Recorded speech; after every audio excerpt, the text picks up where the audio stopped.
We're going to start. My name's Jeremy Tobias, and I'm the CEO at Give Easy, and I'd like to extend a really warm welcome to you all here today. Thanks for joining. I know it's a really busy time with most of you involved in tax campaigns, but it's really nice to sort of take 45 minutes out of your day and hear an amazing success story. So today, we're going to have an intimate fireside chat with the amazing team from Royal Flying Doctors WA, specifically focusing on their Flying Doctor Day, which was legitimately, middle of May. So you're hearing it first in terms of all the successes, and I'm really hoping that you'll be able to take back some of the tips and tricks to your giving day, potentially this year, or if you're thinking about a giving day, convincing your management and your board to go ahead. We're going to keep this pretty informal. There is a chat box, there is a Q&A, so please feel free and write some questions in the box. I do want to cover some key topics whilst we have the time together. So, as we all know, giving days don't happen overnight.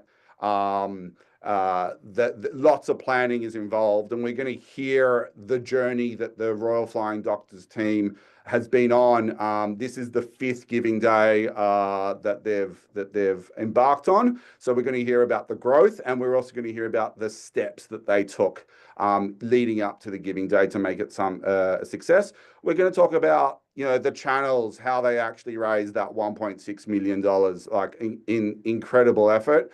We're going to focus on, or see where the conversation goes, but focus on the donation page. And we were very fortunate that this was the first year that Give Easy powered the Flying Doctor Day campaign. I went back through my emails, and we actually started working at Give Easy with the team back in 2018 on their tax appeals and on their Christmas appeals. But this was the first year, so it's a fantastic partnership, and we were really excited to unveil some of the new features that we can take you through. The big day itself. So this was a unique giving day, and I'll let the team talk about it, where a big chunk of money was raised before the day. But to me, this was not just a fundraising day. This was around an all-in campaign from the CEO down. And we'll delve into that. We'll hopefully have some time to share some advice from the team to you guys, and then obviously open it up to some Q&A. Sorry, let me just go on to the next slide. So just quickly on Give Easy. We relaunched our platform in May of last year, combining all the features that our charities love, different desktop, different mobile experience, being able to tailor the experience across your different channels. Market leader in Pearls. We've been doing personalized URLs since 2016, short links.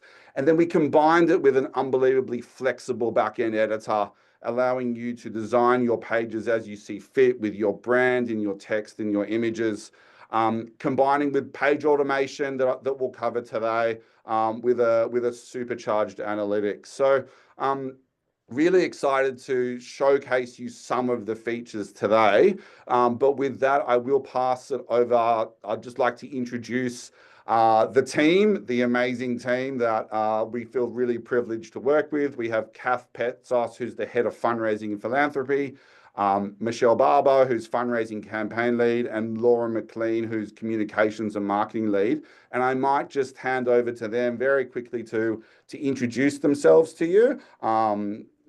Cath, do you want to take it away? Sure thing. Thanks so much, Jeremy. Very good morning/afternoon to everyone. As Jeremy said, I'm the head of fundraising philanthropy for RFDS WA, and I'd just like to do an acknowledgement to all the traditional owners of the lands on which we're meeting today. It's so wonderful to be able to connect and share our stories of learning and success across our industry. So we hope that you get something out of today, and obviously would like to also acknowledge elders past, present and emerging. So for me, I'm actually just shy of a year in at RFDS WA, with 20 odd years in the not-for-profit or profit purpose industry. this was an extraordinary experience for me personally, seeing Flying Dog today reach the goals that it did. And certainly we'll talk more generally about the campaign. I'll just hand over to Michelle to introduce herself. Thank you, everyone. Good morning. So I'm Michelle. I've been with Flying Doctors since February this year, mid-February. So I'm fairly fresh out of the wrapper. But prior to that, I was with Guide Dogs WA. So I had more of a digital marketing role there. So I've swapped camps. So I've now moved over into the fundraising camp. So yeah. Hi everyone, I'm Laura McLean and I'm the Communications and Marketing Lead. This is technically my fourth Flying Doctor Day with the RFDS WA, two as a communications consultant, and then I jumped ship and became a staff member. So it was really great the last couple of years to get to embed myself into the campaign and spend a lot more time and energy onto it. Amazing. Okay. Yeah. Thanks so much, guys. So let's delve into the journey to Giving Day. 5 years on, my understanding is every single year you've had an increase in the target, increase in the goal. You raised over $1.6 million, smashing your goal this year. Cath, can you kick us off and talk to us about the growth? There's no fluke where every single year you increase the goal. How's it happened within the organization? Give us the magic sauce to be able to increase that goal every year for 5 years. Yeah, the magic sauce. We'd all like to have a good supply of that. Look, it's been really interesting to see that. So one of the things that we did early on was sort of have a look at the past 5, or 4 years of campaign and see where that growth lies. We, looked at where the average donations were strong across all 4 years. We recognized that in that first year of the campaign, it was going to be a strong result, and it had a nice sort of stable performance across the the earlier years there. But I think what's really changed for us is a significant shift from DM, so direct mail donors, to digital. So this is probably the first campaign where we've seen a significant shift into the digital space of our donor segment. And just, we're talking, I think, let's put some ballpark figures on it. I think we've probably got only 20% of our donor base or our database is now direct mail only. And so it made sense for us to really embrace that digital space and that digital platform for the campaign. A true indicator of the success, or a driver of the success, is the match giving partners that our partnership colleagues were able to secure for the campaign. That has unquestionably been instrumental in us reaching that lofty target. And it's been pretty consistent to have those match giving partners across the campaigns, but we certainly had our biggest pot to date was this year. So we had 6 core corporate partners, and then we actually had another bonus round collection that was made up of 1 corporate and some philanthropists as well. So I think, to answer your question, in terms of that journey, that online, direct mail and peer-to-peer, so we had great growth in peer-to-peer, so our champion pages, we call them, this year as well. And I think just the structure, obviously the core planning that goes behind it to really drive those 2 weeks and then that pivotal day certainly helped us get that target. Yeah, and on that, thank you. And on that planning note that you mentioned at the end, we have a bunch of charities that come to us, 8-10 weeks before a day and go, hey, I want to run a Giving Day. It's World Koala Day, or it's World Wombat Day, or today's a special day, and it's May, and they're just in the middle of planning for tax, and they want to run that in August, and it's a massive stretch. Can you talk about the planning that goes on? When do you start active planning for this big day, and what's involved from a team to get you there? Yeah, sure. Laura, do you want to talk about your side of planning first? Sure. I guess from the content marketing perspective, way back in November, or 6 months plus before the campaign, we're looking at the patient stories that we might involve. We're also looking at how we're going to work with our match giving partners to promote their input into the campaign, and then also securing some of those major advertising spots, which as you get closer and closer, they get either more expensive or more hard to lock in. So yeah, we're really having those conversations in the background from 6 months out. Yeah, wow. Yeah, that's amazing. Yeah, yeah. And in terms of the matched giving partners, sometimes they're difficult conversations, right? How do you approach your match giving partners? How are you getting more money? Because I mean, obviously, match giving is, to me, it's the number one thing that you need to run a giving day. I mean, we at Give Easy, we've run some giving days without match giving, but it's a hard slog, right? Yeah. So the more, and you don't want to be running out of match giving at 9 a.m. in the morning. Sort of it destroys the atmosphere just a touch in the office. So how are you? You talked about leveraging the corporate partners. You talked about getting new corporate partners. You potentially talked about getting some additional funds from them. Talk to us about that a little bit, if you could. So I think it starts, and look, so partnerships is a strong part of my background as well. So it sort of helped with understanding what our partnerships colleagues needed from us for this, to definitely acknowledge what was being made achievable with the match giving partners. I think it starts from those initial agreement conversations as well, is, bring that idea of match giving or leveraging an existing partnership toward match giving as part of the early conversation. For the ones that were newer, a lot of it comes from stewardship, and that's part of the philanthropy piece as well, that we know that we've had support from people in the past, and if we've stewarded them well, then having that conversation to say, can we count on your pledge again towards match giving, is a much easier conversation. I think the other thing that I was reminded of during this process as well was that for a lot of these corporates, they don't get the exposure that Flying Doctor gives them without the campaign. So I think we've got a real objectivity, really strong platform there to, we're not always the ones that are, have the power play, if you know what I mean. It's we've got an amazing platform. It has incredible reach. And I think that's something that, that's a real feather in our cap when we're asking for those match giving supports.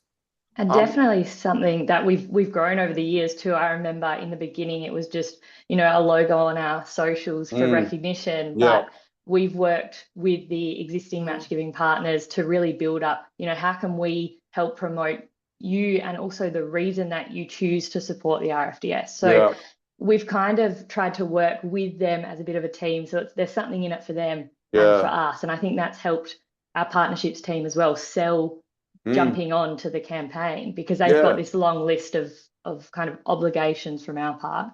Yeah, that's amazing. I mean, I think you probably learned those lessons over the years in terms of what do your corporate partners actually value in the relationship. And it's not them just giving them money to you. It's you actually giving them something in return. And obviously it's working, right? You're growing that pot of funds. And to me, you can have the best donor database in the world, but without those match corporate partners, you don't have a giving day, etc. Before we move on, Michelle, the timing of this campaign was an interesting one. The federal election was called. I mean, it feels like a long time ago, but if my mind serves me right, it was the first week in May when we all went to the polls. And I think you sent out your first EDM, a couple days before then with Flying Doctor Day, mid 15th of May. How did the election help you, hinder you? Talk to us about some of the potential challenges that threw in. You can't really change the day, right? Exactly. So it proved to be slightly more of a challenge rather than a help, but it it challenged us with our direct mail. So we had our schedule that we were working towards with the direct mail. And then when they called the election, it meant that we lodged. So the federal election was on the Saturday, the 3rd, and our DM didn't actually get lodged until the 2nd, which by the time it actually hit letterboxes, it meant that we had less than 2 weeks before from when that hit to when we had Flying Doctor Day. So people, if they choose to send, a check or a donation back, then it limits the window of opportunity that they've got for getting their donation back in time. And a lot of people are very keen to have their donation matched as well. So that did prove to be a bit of a challenge. Yeah. But what we did find on the day, though, was that people had received the direct mail, but they were picking up the phone and making their donation because they were keen. That was a lot of what was coming through was, we want to make sure that our donation is matched. So let's do it now kind of thing. So that was, it did change behaviors rather than people sending back. So we saw a lot of action on the phone on the day from people who had received the direct mail. Yeah, cool. But it certainly wasn't ideal. We would not have wanted it to have landed as late as it did. So, next time we'll make sure that, well, not that we can do very much about a federal election, but certainly. Yeah, cool. Let's move on to the the comms and how you structured them. For those listening at home, this is a unique giving day in terms of, Laura. I mean, it's you're asking for funds a couple weeks before the day itself, right? I think you raised a really big chunk of funds through both direct mail and obviously online before the day. Can you talk to us about what that meant from a communication viewpoint? You were asking for donations. You couldn't just say, hey, for the next 2 weeks, we're just going to put a donate now button in our emails and in our social posts and sort of reiterate the same story. How does it all happen?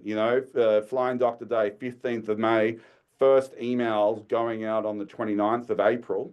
And I see here you've got a donate now and double your impact button in that email.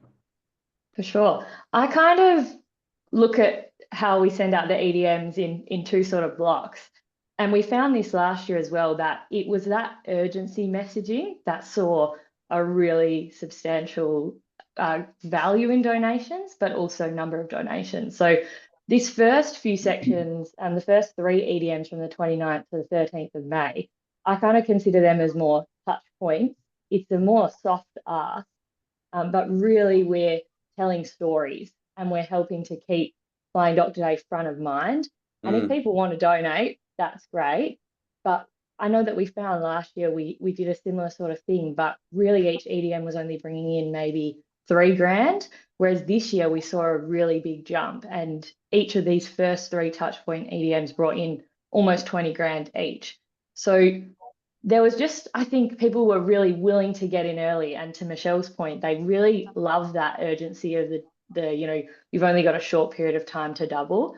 But then if you move on to the next 2, so it's these 2 EDMs that really get people feeling generous, I think, and where we see the biggest jump in the donations. So one thing that we really played on for that first EDM at about 6 a.m. on the day was that this is your last chance to donate kind of messaging. And it's the same with the bonus round. And these 2 EDMs themselves brought in about $140,000 unmatched. So I think it's simply the messaging, and we've built people up over this period, and they've got socials that are consistent, but it's this on the day that is really where we're trying to get them to convert and get over the line. And so far it seems to be really effective for us. Yeah, I mean, it's fascinating that you were able to go out in the morning. We know, this is your last chance messaging work, and you were able to build that momentum up. So you're able to actually utilize that straight away on Flying Doctor Day.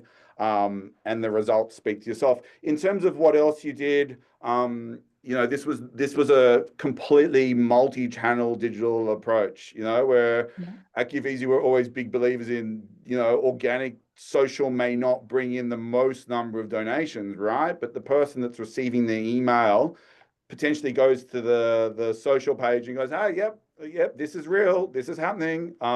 So absolutely. you had your CEO, you had a whole bunch of people, yourselves, you were out on LinkedIn. Talk us through the social channel and then the out of home experience. Sure. I think, yeah, again, with those touch points in the lead up, we found through the testing that we've done over the last couple of years that organic and even paid socials aren't necessarily where people convert, but they play a big part in that full picture. So, you know, someone might get served 3 or 4 of our different ads, but they haven't donated to any of them, but then they get the EDM. So we spend a lot of time and energy on the retargeting and making sure that, you know, you get the EDM and then you get some social posts and then you get another one. But it's that entire journey of the donor. And then there's also things like this out of home advertising. We spend a lot of the budget for out of home in the regions because I think that's where people most recognize our brand. And then our media lead, Alexa, she did some amazing work securing some great media placements, both regional and metro. As Michelle can probably talk more on too, we do see a spike as they go live on radio or on television. We see people pick up the phone more specifically and want to make a donation. So really, we cover a lot of ground, but it kind of looks like almost we're saturating all of the channels, but we do have that sort of journey in mind. And I feel like, you know, just because our social post hasn't, we can see in the UTM it hasn't brought in 10 grand, we know that this person received all 5 touch points and then they made a 10 grand donation. So yeah, for us, it's like this bigger picture journey. And we talk about, you know, leading from the top down. What's been a really interesting ongoing piece for me is that the RFDS WA board is first and foremost a governance board to facilitate the necessity for their involvement in being our greatest, you know, strongest advocates for what is our flagship campaign was a really important piece for me. So to see the board members posting there, you know, using the LinkedIn posts that the comms team had set up, or just simply reposting or creating their own pieces was a really important piece for us to tap into those broader networks. And I think, you know, the massive coup of getting Sunrise to do a live cross with Judith on that morning was a massive plus for the campaign. And Michelle, as we were directing before, the spikes that we saw following her interview were quite impressive. Yeah, it was actually quite interesting. So I was going to talk about this later, but it seems appropriate now. But on the day when Judith, our CEO, was on Channel 7 Sunrise, we were all kind of crowded around my desk watching her live. She was upstairs in our ops room doing the actual broadcast. And as we were sat downstairs, we had sort of the Sunrise on one screen and we had the Give Easy table on the other side. And as she's speaking, we can see the donations just coming in and coming in. Yeah. And interestingly, we crunched the numbers later, but what we found was in the period of time where Judith was on, so she went on at 8 o'clock WA time in the morning, and we noticed that there's a 77% uplift in the value of the average donation during that period of time. So all the other, it was noticeably head and shoulders above. Above the average campaign donation. So that was quite interesting. So it's almost the Judith effect, but she speaks very well. She comes across very well. You can tell that she's very passionate about the cause. And I think, you know, that speaks volumes to our supporters as well. Yeah. I mean, this is a multi-channel, you know, digital plus direct mail leading up to the day. Nothing, no stone left unturned, right? CEO on the TV early in the morning, kicking things off. Brand awareness to the max out in the market, warm up EDMs on the day itself, social posts, direct mail. You're putting everything you possibly can, and there's no fluke involved that you got a record result this year. Let's talk about the donation page, at Give Easy, we're very big believers that you need some specific key elements on that donation page to differentiate the day from just another tax appeal. Giving days are out in market. Donors are seeing them left, right, and centre. Can you just walk us through what some of those key elements that A, you loved, B, your supporters loved and mentioned, 3 that were very useful for you in terms of, back-end reporting? I think different organizations love different features. It would be great to hear sort of what stood out for you guys and made your life easier. I had a few. This seems simple, but the countdown timer in particular. So we set up a kind of holding page well in advance of the campaign.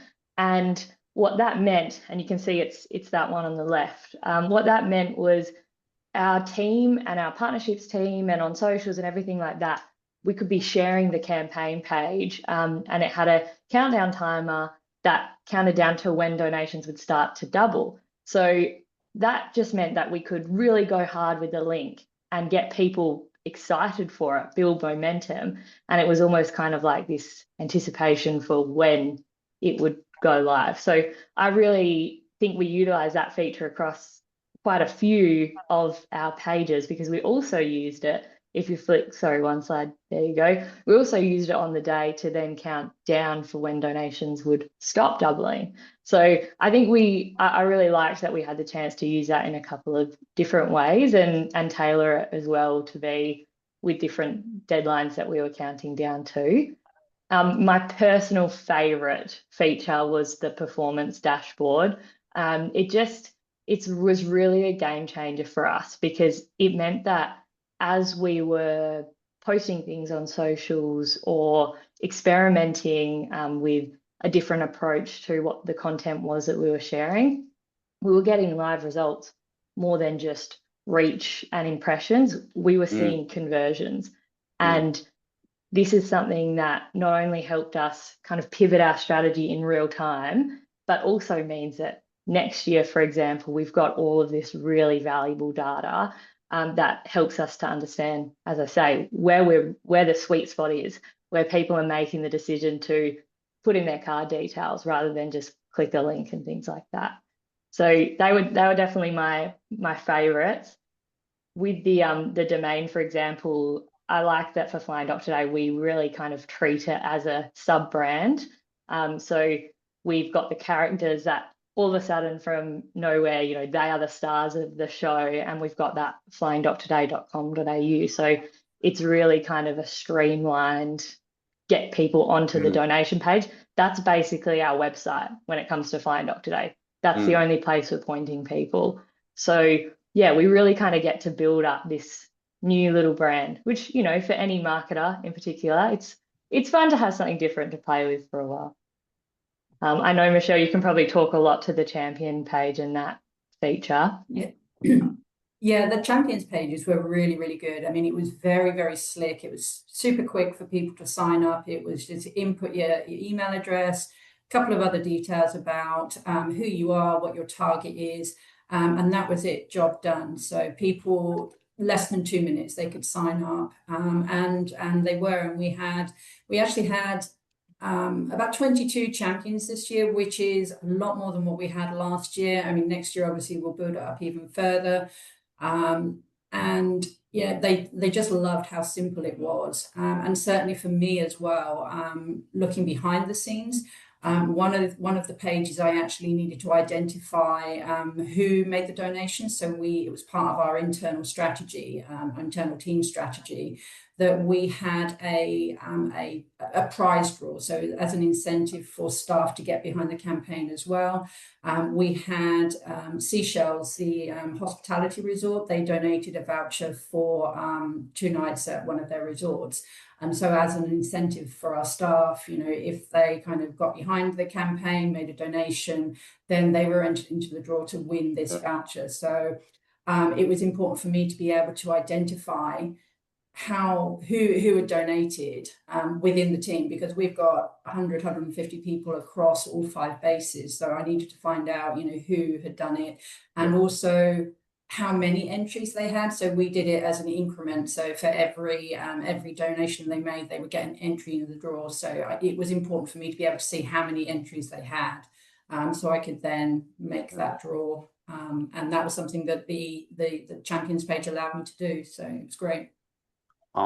Amazing. And Cath, the match giving functionality, I remember we were speaking about donors just being so excited that their donors were being matched. I mean, this is the only current campaign at the moment for your organization that has match giving. Can you maybe just talk about how important it was for those donors to see their amount doubling in real time, both on the direct mail pack and obviously on the online donation page? Yeah, absolutely. And I really I think one of the biggest takeouts for us is don't underestimate the power of that match giving piece, that doubling the donation, because there is a real investment, invested passion, I guess, from our donors to see, that concept of their those extra funds coming to our organization, to continue our mission to, the furthest corners and the finest care. It's something that people are so passionate about, and you get those phone calls from people going, I haven't missed out on the donation yet, have I? And it's like, no, you're all good. There's still enough there. I think to your 9 a.m. point before, for us it was about midday, so it wasn't far off that with the match giving. But there is just this legacy of behavior around making sure that your donation gets doubled within the time that's allowed. So to have that instant multiplier put into effect was great. And if I can be super sneaky as well, my little favorite, doesn't often take big things, but my absolute favorite was seeing our plane fly across the barometer, which was promised and delivered on. So we love seeing that plane go down the line. So it's the little things. But again, that's what you guys, taxing off the tarmac. No, thank you. And Laura, your giving day kicked off or the actual Flying Doctor Day itself kicked off at midnight. But I mean, that was 2 a.m. my time. And my understanding is that the whole team was asleep, but the magic actually happened, right? So RFDS was, I think, the 3rd organization that used our automatic page states, and that allowed them to effectively set up all of these pages. Correct me if I'm wrong, Laura, before the day, and based on time triggers and amount triggers, it automatically changed over. So 12 a.m. happened, and sorry, let me just get the right page. Your go live page. So you went from 24 hours till Flying Doctor Day to go live. That automatically switched over. You were asleep. I was asleep. The team was asleep. Nothing. The magic happened. Talk to us about how how that helped you. Sure. I think the page automation feature was so beneficial because it just gave us that extra element of control, but it also meant that we could really tailor, even just as simple as changing the wording or the artwork. We could make way more small changes rather than what we've done in previous Flying Doctor Day campaigns, where it's kind of been one, and then we've manually changed it over in the middle of the night, for example, and then we were more hesitant to make even those tiny changes just because it was a lot of extra work in an already busy time. So I really did love this feature because, as you say, it meant we could kind of set and forget, but also particularly on the day when we wanted to switch to bonus round, it just gave us that level of control. Like, I'd built the page, I'd published the page, and it was set up that when we hit a certain dollar value on the go live page, it would switch over. And we had these offline funds that Michelle was ready to tip into the bucket. And everything was ready. We could get the EDM ready to go, the social post ready to go. We didn't have to worry about manually changing the pages. We knew as soon as Michelle put those funds in, everything would flick over. Yeah. And the final element, which made a really big difference, was I remember last year we were waiting to hit our target and for it to switch over to the thank you everyone, we did it page. And it honestly must have got to about 11 p.m. and it was just, time was going so slow for me. I just wanted to go to bed and we just hadn't quite made that target, but we had to manually change all of the elements of the page. What this meant was I'd already built the page. It was ready to switch over as soon as we hit those funds. It just took so much of that added pressure off and all that thinking and having folders full of assets that you needed to switch on. It was just really ready to go. Took a major. No, I love that you these pages just didn't, you know, you had a video on one page and no video on another page, a different banner on another page, a different mobile experience across your different pages, and you were able to build them before the day itself, right? You were able to not have to build them on the fly or, oh, check your mobile view, check your desktop view. And again, especially for your campaign that went live at midnight, not have to be madly scrounging around at 11:58 to make sure that your page was right. It was set and forget, and you did an amazing job giving your donors, your stakeholders, your corporate partners a hyper personalized experience. And it allows us to tailor that messaging too. So that's the thing, our EDMs, they followed an urgency kind of pathway and we wanted to make sure that our pages, that's for a trust purpose for donors too, to see the consistency, but we needed our pages to reflect the messaging all across the campaign too. And something I just wanted to add as well, that Laura mentioned as well, was the ability to put the offline funds into the buckets. That was actually really valuable for me because we had several people, when I mentioned earlier with the direct mail campaign, people were keen, they weren't happy to make a donation online, but they were happy to make a donation over the phone. And they wanted it to be assigned to a certain champions page. So it was easy for me to be able to assign a specific donation to a page. And then it was also doubled as well, because that was something they were very keen on. So it was easy to do that.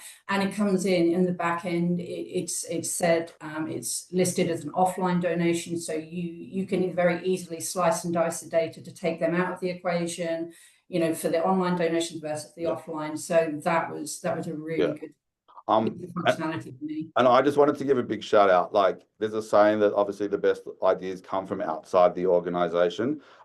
We built our teams or our champions functionality in direct partnership with RFDS. So RFDS helped us wireframe what the team's functionality should look like. What is the key features on the main page that's needed? So just echo that, like, you know, in business, in life, best ideas do come from outside the organization, and also finding partners that can help work with you with a pretty tight time, gets really good results.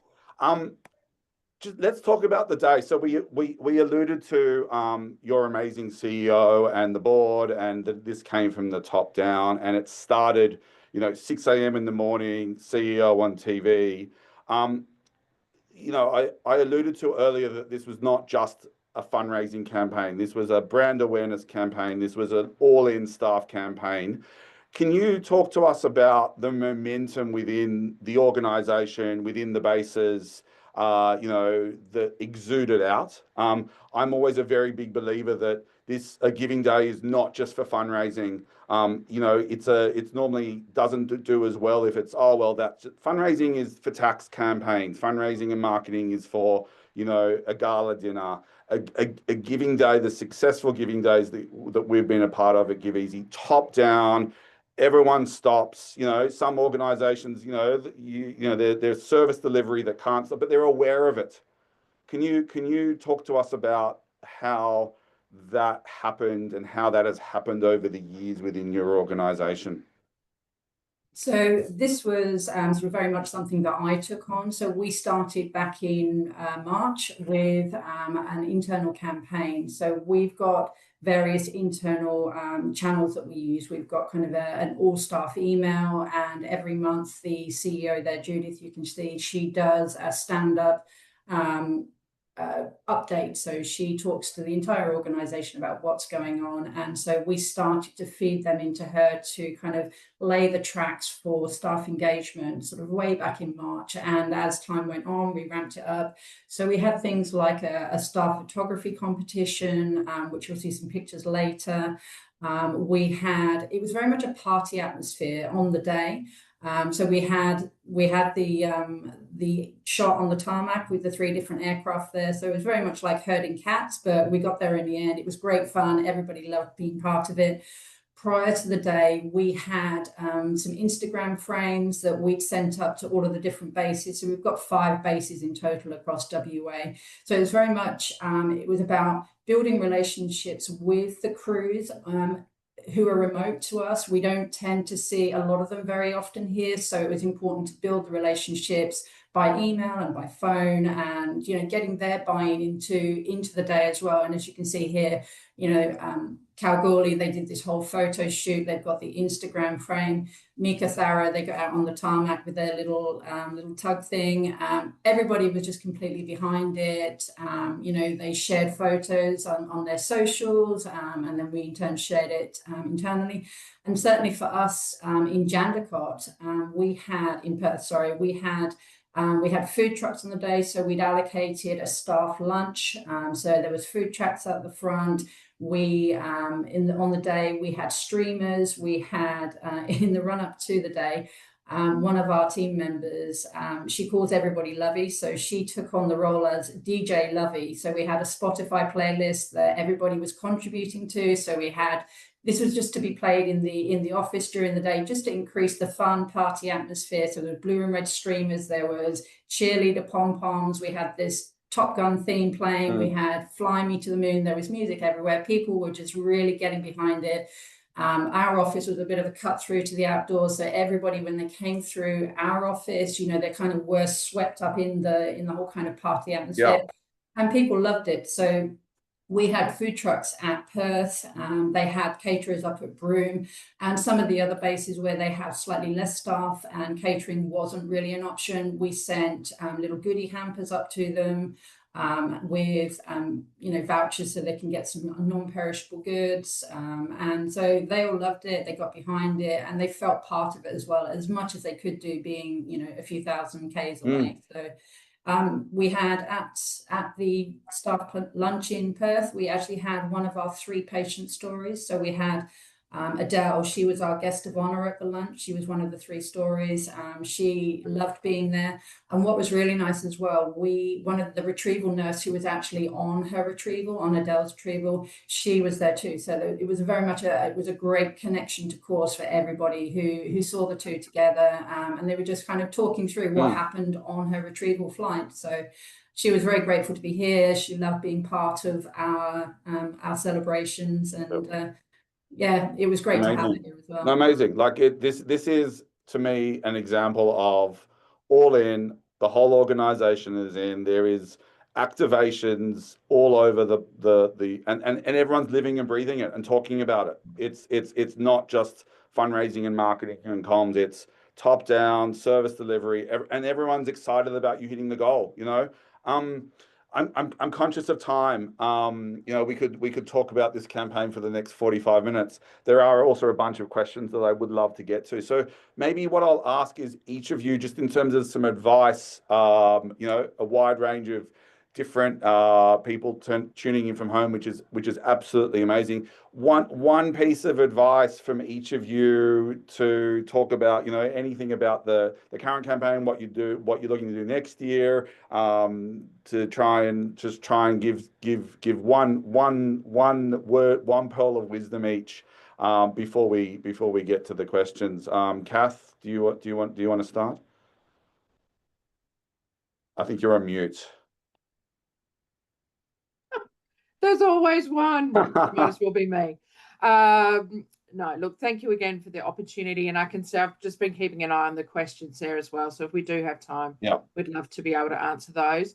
For me, and I'm probably stealing Michelle and Laura's thunder by saying it, is just start early. The sooner you can start your planning for a campaign of this, significant, there's so many moving parts, obviously a substantial goal. So for me, it's just start early. And for me as well, I think is getting your senior management buy-in. I mean, we're very lucky in that Judith and our board are 100% behind it.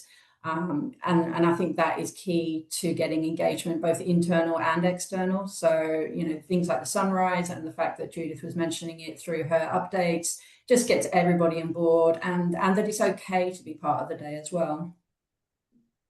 And I would say to experiment a little bit and have your tracking set up so that you can play around a little bit from the marketing perspective with what you're trying to do and see what works, and then just keep growing that for future years. But have something like your UTM set up and have access to a performance dashboard like the Give Easy one, for example, and then just keep building from there, keep finding what works. Nothing works for every audience, so you got to experiment. Amazing. Cool. We're going to try and get to these questions. Please feel free to type more. The more the better. I'm just going to read them out because I'm not sure whether everyone can see them on the call. So, hi, Belinda. The question is just keen to understand the percentage of, I take it, revenue from your champions versus your other channels, and who exactly were your champions for the campaign? We had a number of different champions. We had a mixture of individuals.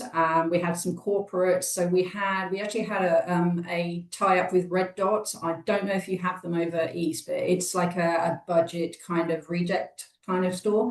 So we had a partnership with them. They were promoting us in store for about a month in the run up to Flying Doctor Day. We gave them some Flying Doctor Day socks, which they were offering as an incentive. If you made a donation of $20, you could get some socks, but also at point of sale as well. They were just asking their customers if they would like to donate. So they became one of our champions, and they raised just shy of $40,000 for us. So that was a really good partnership. We had some schools. We had Parabadoo Primary School, so way up north, and they raised almost $4,000 for us. And they've been strong supporters of us for a number of years, and this year was no exception. So they were holding barbecues and things. We had some individuals who had like a personal connection. They'd been retrieved at some point in their life, or they knew someone that had been retrieved, so they felt that they wanted to do their part to raise funds. So there was a whole mixed bag, really. A lot of corporates. We've got some people who are very local to us here who we offer training to as well. So as in like aviation training. So they wanted to come on board. They held barbecues for us, breakfast, sausage sizzles. So a real mixed bag. And similar to the match giving partners, we have kind of built up over the years what sort of tools that we supply those champions. So they get a range of social assets and, a little pack of ideas of how to fundraise, some paper plane challenge ideas and stuff like that. So we try to make it as easy as possible for the champions to raise funds too. And just on that question, how early? So Sarah from Charlie's is just asking how early did your champions create their pages, and were their donations doubled, and did they also raise some of their funds offline? Jeremy, would you like to answer that one? So we madly scrambled to build the Teams functionality. Yeah, you got there. We got there. You pulled out all the stops. I think it was like 2.5 weeks before. Yeah. And they were doubled, right? Yes. I think this is an interesting question from Frenchie from Next Sense. Did you run your giving day instead of your tax appeal this year? Yes. Is the short answer. And I saw that there was a question around whether there's an impact on tax with Flying Doctor Day. as the question I think suggested as well, it's too early to tell at this stage. What we can share is that we've done a very strategic, taxes are far more strategic, not far more. We've taken a different approach with tax, and we made a strategic decision to still send the tax appeal to Flying Doctor Day donors, but it's a much softer ask. And what was of critical importance to us was acknowledging their donation for Flying Doctor Day, so that we know that they did that. But it was about capitalising on that last chance within the financial year to get the tax deduction. Cool. Just a couple more questions. Just keen to try and see if we can get to them. So Teresa from RSPCA Vic, just I think the questions around the sunrise impact, being able to differentiate the uptick in donations between that and just people getting in early, and being able to clearly differentiate that piece. Increased donations, I think you want to be able to go back to your team and say, yes, we really want that for your big day later this year. I think that's the gist of the question. As everyone in the audience would know, it can be really hard to track those out-of-home media touch points directly. So we're aligning it with the time that Judith was on air and then the donations that came through. And obviously there were a lot of elements that played into that 8 to 9 a.m. period.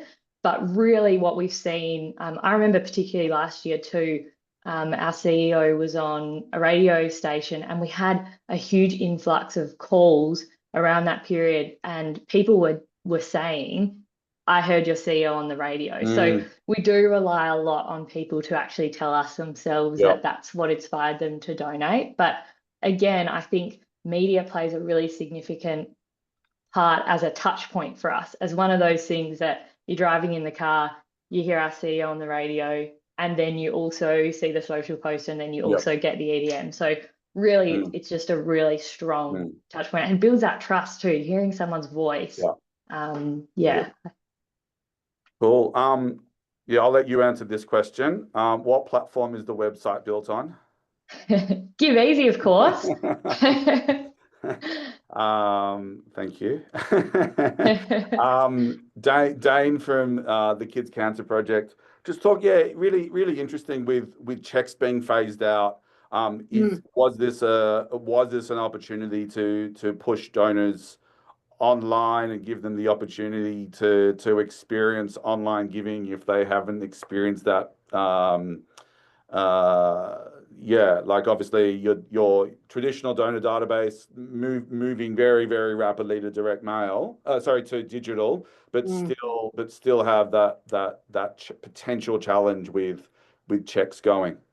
Yeah, look, it's a really good question actually, and it's I'm sure it's forefront on everyone's mind at the moment about how we talk about giving with confidence at RFDS, and it's about providing the donors with as many options as possible. It certainly will be a focus for the new financial year to make sure that we've got as many options, simple options for our donors who are still using checks. So I know that, whether it's, putting pay ID in there to give them that confidence that there's a secure transfer, or we know the, bill of codes and, BPay is, something that people are familiar with. So we'll, most likely be looking into that, but it's definitely a focus going forward too. Whether we used it as a driver, not concertedly, as Michelle mentioned, because, if an odd sort of positive, I guess, because that DM went out so late, we did actually have more people on the phone, and we've got an exceptional team here of donor services. So, for those people to be able to say, actually, this is a really good way for you to donate. Would you like to continue doing it that way? Has been sort of an unexpected benefit, as was the fact that a lot of people used it, or not a lot, but a nice amount of people used it as an opportunity to sign up to regular giving as well. So amazing. Some nice pluses there. I'm conscious of time, so I'm just going to bundle this I don't know, these last questions into one. Again, I think the team's really available for further chats, further messages after Absolutely. this. So Yeah. again, this was a short time, but can you talk about how long the matching period went for? How did that impact your direct mail? And what about after the matching period? How did you handle people that wanted to donate by direct mail and maybe their donations weren't being doubled? Laura, are Sorry, you happy to take that one? I know that's a bit of a mouthful, but it sort of tries to sum up a couple of the last remaining. And if you can talk about ROI in that as well, that would be amazing. Wow, it's quite the question, Jeremy. Thank you. Good luck. Look, as far as I think something we learned a bit the hard way about match funding a while back was that we always needed to add the clause to the end of double your donation. So when they got to the website, it says double your donation until we run out of funds, essentially. So a couple of times when we've had some absolutely huge donations come through on Flying Dot today, and we've gone, oh my goodness, as you said earlier, we don't have any match funds left. So that's really important. And it's important to our match giving partners too, because, they all want to have their own message. And in the video, they say, we're contributing X amount and things like that.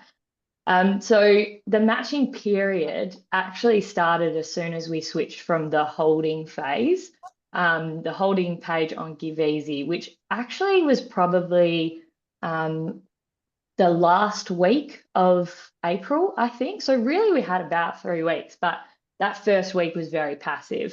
That was kind of, how people got there. It was more of actually a chance for people to set up the champion pages, for us to play around and experiment a little bit with what the pages look like. But we did have about 3 weeks where if you went and put in $10, it becomes 20. And I remember the day before we had a really big, get together, rub our brain cells together and work out what we're going to do if we don't hit certain milestones throughout the day, because that changes your whole comms, right? Yeah. It means that this EDM that you've built or this page that you've built, it might not actually come into effect because we might not make the target that we're going for. So really we had a whole big planning session where we went, okay, by 11 a.m, if we're not at this total, then we're pivoting. And, if we're not at bonus round by 3 p.m, we're pivoting again. So that's something as well is to really plan ahead. But I think, and Cath, please correct me if I'm wrong, we were probably at about 600 grand matched by close of business the day before Flying Dog Day. Yeah. And that was my milestone. That was where I absolutely wanted us to be with my dodgy scribbly socks that we used to keep everyone engaged, and everyone got to colour in a stripe as we went up, which was a really nice team engagement piece. But I wanted one of those socks completely filled by that Wednesday night, and we were lucky enough to have that in place before the day. Amazing. And as far as return on investment goes, like I can just say from the comms perspective, so much of what we do is organic, EDM based. It's all just really getting the campaign in front of people. We probably spent $5,000 on digital advertising. And as I say, that's not where we know our donors convert. So that's not where I want to put our advertising budget. I want to use that to just get reach and exposure. So from the marketing perspective, I know we never end up spending the full amount of budget, because it's just really important that we're getting people on board to see what we're trying to do. Amazing. I think we've jam-packed an hour's worth of goodness. So thank you so much to Cath, to Michelle, and to Laura for your time, for the partnership, and for an amazing campaign. Thank you and congratulations. And just wishing everyone, sorry, that's my phone, wishing everyone an amazing June. I hope all your dreams and wishes come true, from at least from a fundraising point of view. And we know that 70-80% of the donations come through in those last 2 weeks. So you've got opportunities to tweak, to test, and to try over the next 2 weeks to absolutely make a slam dunk in those last couple of weeks in June. So wishing everyone the best. Thanks for tuning in. Please get in contact if we can help you with your next giving day.